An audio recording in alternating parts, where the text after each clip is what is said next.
بسم اللہ الرحمن الرحیم۔ السلام علیکم ورحمۃ اللہ تعالی وبرکاتہ۔ پیارے ناظرین، آج کی اس ویڈیو میں ہم دیکھنے والے ہیں حضرت ہود علیہ السلام کا واقعات اور ان کا زمانہ کیسا تھا۔ عاد کا زمانہ لگ بھگ 2000 سال قبل مسیحا مانا جاتا ہے، اور قرآن مجید میں عاد کو میم بعدی نوح کہہ کر نوح قوم کے خلافوں میں گنا گیا ہے۔ ساتھ ہی ان کو عاد اولا کہا ہے، اور عاد کے ساتھ ارم کا لفظ لگا ہوا ہے۔ عاد کے رہنے کی جگہ ہے۔ عاد کا مرکزی مقام ارض اقحاف ہے۔ یہاں ہزار موت کے اتر میں اس طرح واقع ہے کہ اس کے پورب میں عمان اور اتر میں ربیع الخالی، مگر آج یہ حریت کے ٹیلوں کے سوا کچھ نہیں ہے۔ عاد کا مذہب، عاد بت پرست تھے اور اپنے پیشے اور نوح کی قوم کی طرف صنم پرستی اور بت پرستی میں ماہر تھے۔ حضرت عبداللہ بن عباس رضی اللہ تعالی عنہ سے ایک اثر منقول ہے۔ اس میں ہے کہ ان کے ایک صنم کا نام سمود اور ایک کا نام حتار تھا۔ حضرت ہود علیہ السلام عاد اپنے مملکات کے سطوات و زبرات، جسمانی صورت و غرور میں ایسے چمکے کہ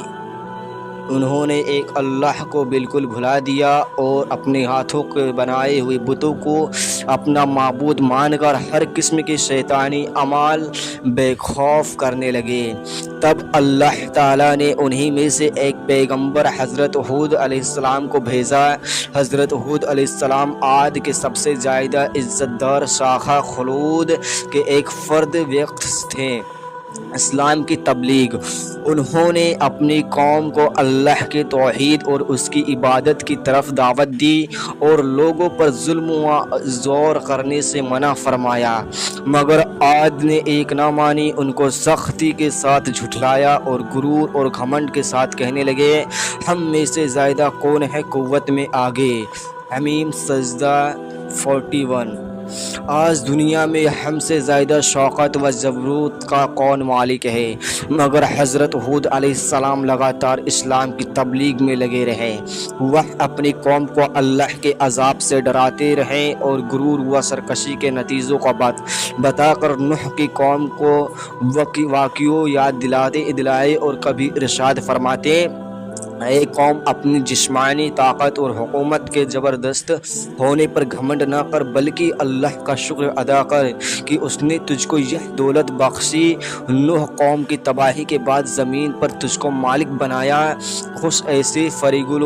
بالی اور خوشحالی عطا کی، اس لیے اس کی نعمتوں کو نہ بھول اور خود کو گڑھے ہوئے بتوں کی پرستی سے باز آ جو نہ نفع پہنچا سکتے ہیں اور نہ دکھ دے سکتے ہیں۔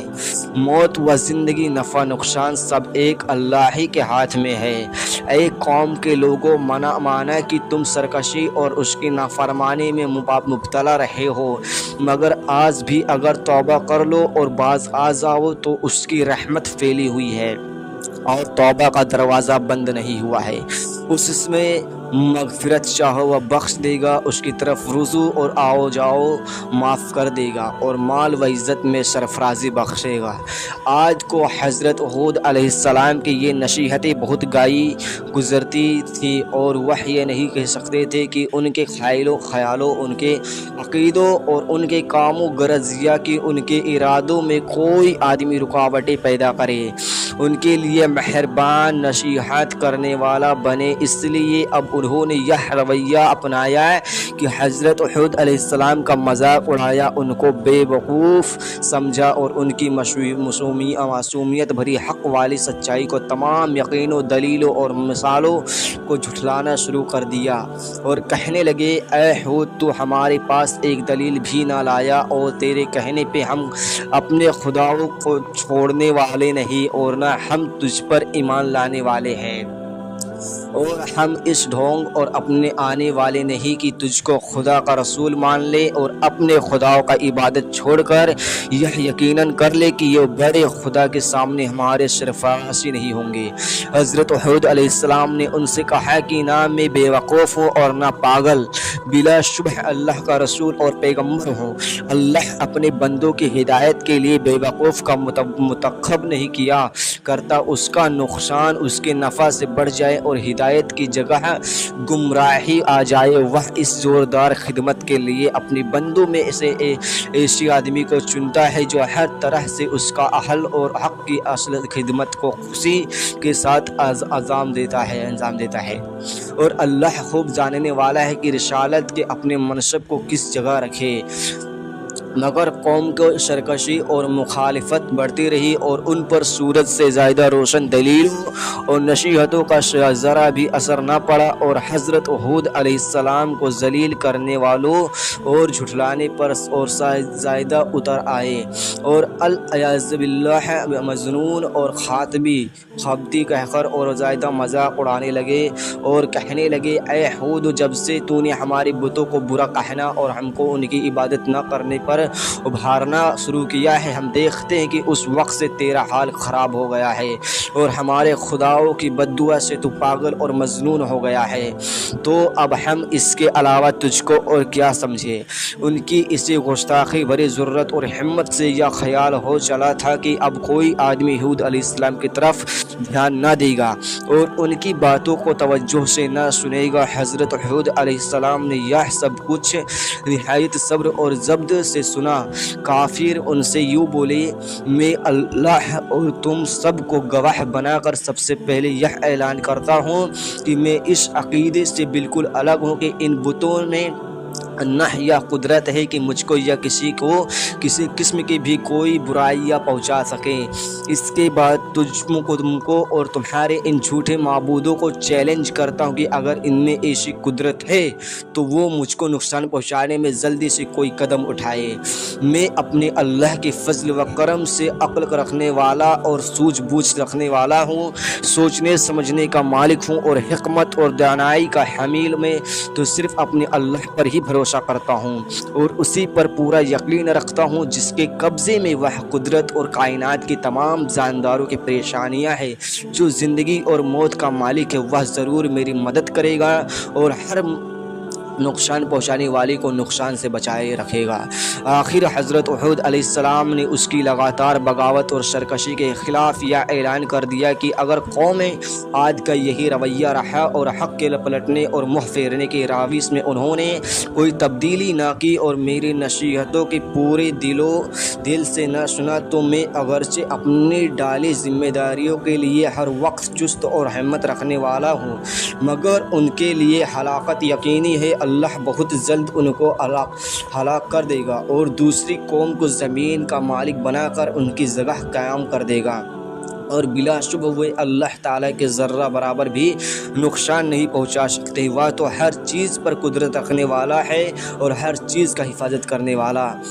اور نگہبان ہے، اور پوری کائنات اس کی قدرت کی مٹھی میں ہے۔ اے قوم، اب بھی سمجھ اور عقل و ہوش سے کام لے۔ نوح علیہ السلام کی قوم کے حالات سے عبرت حاصل کر اور اللہ کے پیغام کے سامنے سارے نیاز جھکا دے، ورنہ قضا اور قدر کا ہاتھ ظاہر ہو چکا ہے اور بہت قریب ہے وہ زمانہ کہ تیرا یہاں سارا غرور و گھمنڈ خاک میں ملنے جائے گا اور اس وقت شرمندگی سے بھی کوئی فائدہ نہ ہوگا۔ حضرت ہود علیہ السلام نے بار بار ان کو بھی یہ باور کرایا کہ میں تمہارا دشمن نہیں ہوں، دوست ہوں، تم سے سونا چاندی اور تخت کا تاج کی طلب نہیں کرتا ہوں، بلکہ تمہاری فلاح کا نجات چاہتا ہوں۔ میں اللہ تعالیٰ کے پیغام کے بارے میں خیانات کرنے والا نہیں بلکہ آمین ہوں، وہی کرتا ہوں جو مجھ سے کہا جاتا ہے، جو کچھ کہتا ہوں قوم کے سعادت اور حال کا معال کی بھلائی کے لیے کہتا ہوں، بلکہ دائمی و سرمدی نجات کے لیے کہتا ہوں۔ تم کو اپنی ہی قوم کے ایک انسان پر اللہ کے پیغام نازل ہونے سے اشمبھا نہیں ہونا چاہیے، کیونکہ یہ پرانے زمانے سے اللہ کی جاری و ساری سنت ہے کہ انسانوں کے ہدایت و سعادت کے لیے انہی میں سے ایک آدمی کو چن لیتا ہے اور اپنا رسول بنا کر اس کو خطاب کرتا ہے۔ اور اپنی مرضی اور نامرضی سے اس کو معرفت اپنے بندوں کو مطالعہ کرتا رہتا ہے، اور فطرت کا تقاضا بھی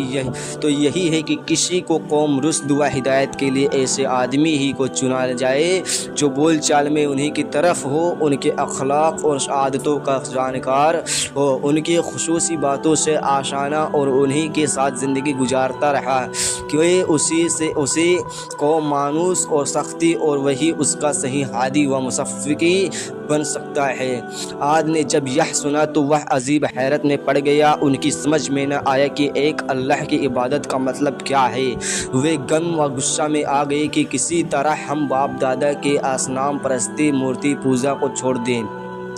یہ تو ہمارے باپ دادا کے سخت توہین اور ان کا غیظ و غضب بھڑک اٹھا کہ ان کو کافر اور مشرک کیوں کہا جاتا ہے، جبکہ وہ بتوں کو اللہ سامان اپنی شفاعت کرنے والا مانتے ہیں۔ اور اس نزدیک ہود کی بات مان لینے اور ان کو معبودوں اور بزرگوں کی توہین تھی، اور انہی کا حقیر سمجھا جا رہا تھا جن کو وہ بڑے خدا کے دربار میں اپنا وسیلہ اور شفیع مانتے تھے، اور اسی کو ان تصویروں مورتیوں کے لیے پوجتے تھے کہ وہ خوش ہو کر ہماری سفارش کریں گے اور اللہ کے عذاب سے نجات دلائیں گے۔ آخر وہ شعلے کی طرح بھڑک اٹھے اور حضرت ہود علیہ السلام سے بگڑ کر کہنے لگے، تو نے ہم کو اپنا خدا کے عذاب کی دھمکی دی ہے، اور ہم کو اس سے کہہ کر ڈرایا کہ میں تمہارے اوپر بڑے دن کے عذاب کے آنے سے ڈرتا ہوں کہ تم اس کے حقدار نہ ٹھہر جاؤ۔ تو اے ہود، اب ہم سے تیری روز روز کی نصیحتیں سنی نہیں جاتی، ہم ایسی نصیحت کرنے والے مہربان سے باز آئے، اور اگر تو واقعی اپنے قول میں سچا ہے تو وہ عذاب جلد لے آ کہ ہمارا تیرا قصہ صاف ہو۔ پاس لا تو ہمارے پاس اس چیز کا جس کا تو ہم سے وعدہ کرتا ہے، اگر تو واقعی سچوں میں سے ہے۔ تو حضرت ہود علیہ السلام نے جواب دیا، اگر میرے خلوص اور میری سچائی والی نصیحتوں کا یہی جواب ہے تو بسم اللہ، اور تم کو عذاب کا اگر اتنا کی شوق ہے تو وہ بھی کچھ دیر نہیں، بلا شبہ تمہارے پالنہار کی اور سے تم پر عذاب و غضب آ پہنچا۔ کیا تم مجھ سے ان من گھڑت نعموں بتوں کے بارے میں جھگڑتے اور جن کو تم نے اور تمہارے باپ دادوں نے گڑھ لیا ہے کہ جس کے بارے میں تمہارے پاس خدا کی کوئی عزت نہیں، پاس اب تم اللہ کے عذاب کا انتظار کرو، میں بھی تمہارے ساتھ انتظار کرتا ہوں۔ ہود کی قوم پر عذاب۔ آخر اللہ کا وعدہ آ پہنچا اور غیرت حق حرکت میں آئی، اور اللہ کے عذاب نے سب سے مستقصالی کی شکل اختیار کی۔ آج وقت گھبرائے ہوئے، پریشان ہوئے اور تنگ دکھائی پڑنے لگے، تو حضرت ہود علیہ السلام کو ہمدردی کے جوش نے اس کا اکسایا، اور مایوسی کے بعد پھر ان کو ایک بار سمجھایا کہ حق کا راستہ اختیار کر لو، میری نصیحتوں پر ایمان لے آؤ، یہی نجات رہا ہے دنیا میں بھی اور آخرت میں بھی، ورنہ پچھتاؤ گے۔ لیکن بدبخت اور بدنصیب قوم پر کوئی اثر نہ ہوا، بلکہ دشمنی کوئی گنا زیادہ بڑھ گئی۔ تب ہولناک عذاب نے ان کو آ گھیرا، 8 دن اور 7 راتوں برابر تیز و تند ہوا کے طوفان اٹھے اور ان کو اور ان کی آبادی کو تہ و بلا کر کے رخ دیا۔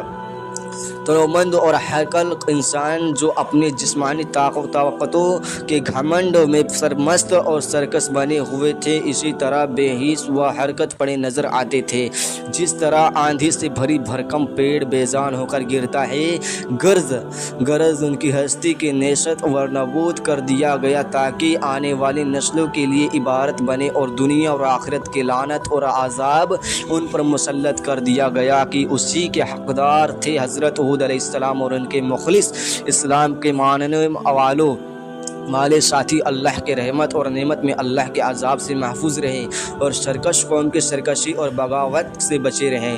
یا ہے آدھے اولا کہ وہ داستانیں جو اپنے اندر عبارت کے سامان رکھتی ہے، اس میں انگنت نصیحتیں پائی جاتی ہیں اور اللہ تعالیٰ کے حکموں کی تعمیل اور تقوی و طہارت کی زندگی کی طرف دعوت دیتی ہے۔ شرارت، سرکشی اور اللہ کے حکموں سے بغاوت کے برے انجام سے آگاہ کرتی اور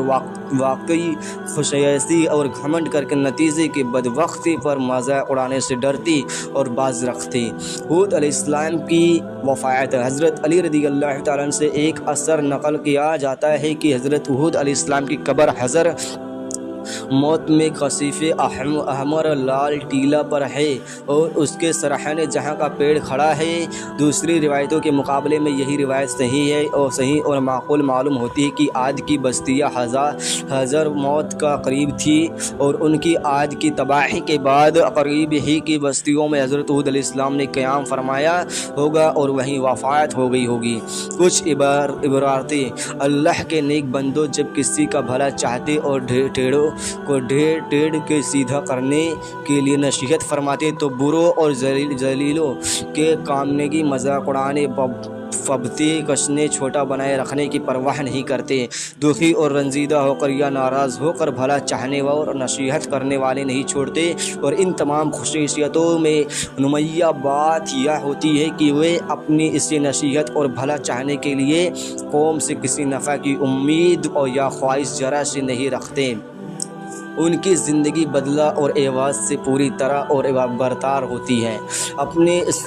اصلاح چاہنے والوں اور نبیوں اور سچوں کے خلاف قوموں کے بیر اور دشمنی اسی کا ایک عقیدوں پر ٹکا رہی کہ ہماری باپ دادا کی ریتی و رسم اور ان کے خود کی گڑھی ہوئی مورتیوں کے خلاف کیا کچھ کہا جاتا ہے، یہ باتوں قوموں کی زندگی کے لیے ہمیشہ تباہی مچانے والی اور ان کی فلاح و آبادی سعادت کے لیے ہلاک کرنے والی ہے۔